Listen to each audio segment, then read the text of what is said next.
کھانے میں بال نکلنے کا کیا مطلب ہے؟ میری ایک دوست ہے، ان کے اکثر کھانے میں بال نکلتا ہے، چاہے کھانا گھر کا ہو یا دعوت کا ہو یا ریسٹورنٹ کا ہو، ہر جگہ یہ مسئلہ پیش آتا ہے، اس کی کیا وجہ ہو سکتی ہے؟ اس بارے میں اگر کوئی دعا ہو تو رہنمائی فرما دیں۔ صبا صاحبہ نے پوچھا ہے، آپ کی دوست جو ہے نا، ان کو بتا دیں کہ یہ کوئی مسئلہ نہیں ہے، یا تو ان کے اپنے بال بہت کمزور ہیں، وہ اس میں گر رہے ہیں،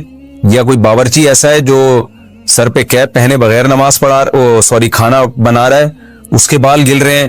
یا یہ کہ کچھ بھی نہیں ہے تو پھر انہی کی آنکھ میں خدا نخواستہ معذرت کے ساتھ کہیں بال تو نہیں ہے جو ان کو ہر جگہ نظر آ رہا ہے۔ تو ایسا کچھ بھی نہیں ہے، کھانے میں بال اگر ان کے نکل رہے ہیں تو کھانا گندا ہونے کی علامت ہے کہ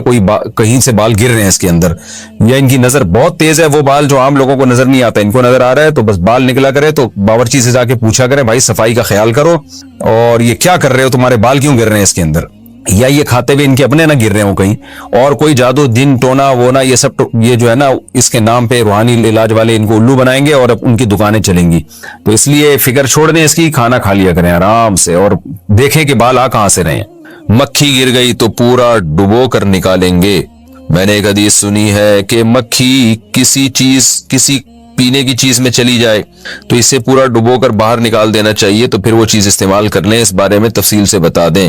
راشد صاحب انڈیا سے، جی صحیح حدیث ہے، نبی صلی اللہ علیہ وسلم نے فرمایا کسی کے کھانے میں اگر مکھی گر جائے تو اسے مکمل ڈبو کے باہر نکال دے، کیونکہ اس کے ایک پر میں بیماری ہے تو دوسرے پر میں شفا ہے، تو یہ جائز ہے، اگر گر جائے تو اس کو ڈبو کے باہر نکال کے پھینک سکتے ہیں۔ اب اس میں پھر علماء نے بحث کی ہے کہ جسمانی شفا ہے یا مادی شفا ہے، یعنی روحانی شفا ہے یا مادی شفا ہے، بعض نے کہا اس سے تکبر ختم کرنے کے لیے کہا گیا، یہ واللہ عالم،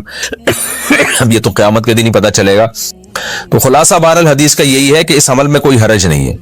لیکن یہ چیزیں ایسی نہیں ہے کہ ان پر عمل کرنا واجب ہو، حدیث میں اباحت ہے، اباحت یعنی امر اباحت کے لیے کہ یہ جائز ہے، یعنی کھانا اس سے ناپاک نہیں ہوگا، کیونکہ اس کا امکان تھا نا کہ مکھی گر گئی تو پتہ نہیں کھانا ناپاک تو نہیں ہو گیا، تو اس سے ناپاک نہیں ہوتا، بلکہ آپ اس کو ڈبو کے باہر نکال کے پھینک دیں آپ۔ تو نبی نے جو فرمایا شفا ہے تو شفا ملے گی، اب چاہے وہ مادی ہو چاہے وہ روحانی ہو۔ لیکن اگر کسی کی طبیعت میں بہت زیادہ گراوٹ ہے یا کھانا اتنا تیز گرم ہے کہ مکھی گر کے وہ پگھل گئی اندر، اس کی علائش نکل جاتی ہے، تو پھر یہ عمل ٹھیک نہیں ہے، کیونکہ حدیث میں جس کھانے کا تذکرہ ہے وہ تو نارمل کھانا جو عام طور پر جو نارمل ٹیمپریچر والا ہوتا ہے اس کے بارے میں، تو تیز گرم کھولتی ہوئی چائے میں گر جائے، اس بیس پہ کوئی پوری چائے اگر نہ پیے تو اس میں کوئی حرج نہیں ہے، تو یہ کوئی واجبی حکم نہیں ہے، یہ ایک جائز حکم ہے جس پر عمل کیا جا سکتا ہے۔ کھانے کے بعد کیا پانی پینا سنت ہے؟ کیا کھانے کے بعد پانی پینا سنت ہے؟ محمد مستقیم کراچی سے۔ دیکھیں، سنت کا مطلب دینی سنت تو بہرحال نہیں ہے، البتہ نبی صلی اللہ علیہ وسلم